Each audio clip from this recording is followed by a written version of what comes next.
শীঘ্রই সরকারি বেশ কয়েকটি দপ্তরে লোক নিয়োগ করতে চলছে রাজ্য সরকার।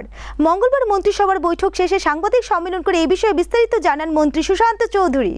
খুব শীঘ্রই সরকারি বেশ কয়েকটি দপ্তরে লোক নিয়োগ করতে চলছে রাজ্য সরকার। এর মধ্যে টিপিএসসির মাধ্যমে 49টি সাব অফিসার নিয়োগ করা হবে অগ্নি নির্বাপক দপ্তরে এবং জিআরবিটি নিয়োগ পরীক্ষার মাধ্যমে 6 জন সাব ইন্সপেক্টর নিয়োগ করা হবে খাদ্য দপ্তরে।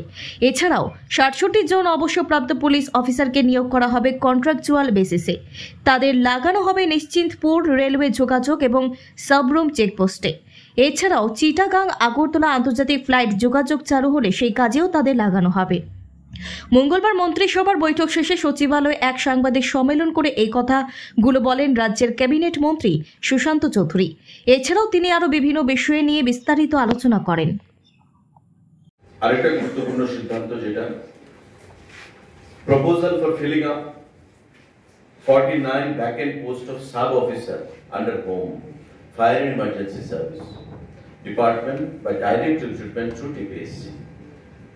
আমাদের অগ্নি নির্বাপক যে দপ্তর ফায়ার সার্ভিস, সেই দপ্তরে 49 জন post of sub officer recruit করা হবে এবং সেটাও আমাদের টিপিএসসির মাধ্যমে, ত্রিপুরা পাবলিক সার্ভিস কমিশনের মাধ্যমে করা হবে।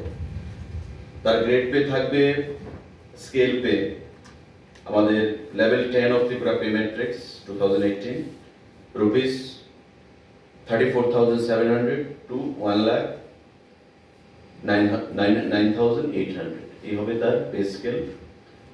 এবং পোস্টের নাম হচ্ছে সাব অফিসার।